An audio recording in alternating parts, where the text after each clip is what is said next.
Hello foodies, this is Shoaib from food freak BD. ভর্তা তৈরির এই পর্বে আমি আপনাদেরকে ইলিশ মাছের ভর্তা বানিয়ে দেখাবো। সেমভাবে আপনি ইলিশ মাছের কাটা এবং লেজ ভর্তাও করতে পারেন।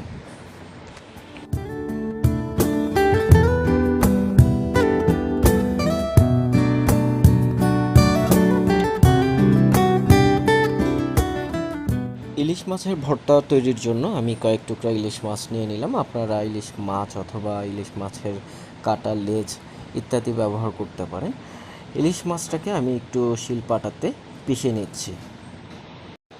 আমি আমার ভর্তার এপিসোডের সবগুলো ভর্তাই শিলপাটাতে করে দেখানোর চেষ্টা করব, কারণ আপনারা যারা ভর্তা প্রিয় মানুষ আছেন জানেন যে শিলপাটার যে ভর্তাগুলো হয় এগুলো আসলে অথেন্টিক ভর্তার ফ্লেভার পাওয়া যায়। আর আপনাদের যাদের বাসায় শিলপাটা অথবা শিলপাটার অপশন নেই, সেক্ষেত্রে আপনারা ব্লেন্ডারে করেও এই ভর্তাটা তৈরি করতে পারেন। ইলিশের সাথে এবার আমি কিছু পেঁয়াজের কুচি দিয়ে দিচ্ছি, তারপরে এটাকে ভালো করে আবারও মিশিয়ে নিচ্ছি। ইলিশ মাছের ভর্তাতে আমি কোনো বাড়তি লবণ অথবা হলুদ মরিচ ইউজ করছি না, কারণ আমি ইলিশ মাছ ভাজার সময় যে হলুদ মরিচ লবণ দিয়ে দেওয়া হয়েছিল সেটা দিয়েই আমার ভর্তাটা তৈরি হয়ে গেছে। ভিডিওটি ভালো লাগলে লাইক, শেয়ার এবং সাবস্ক্রাইব করে রাখবেন। ধন্যবাদ।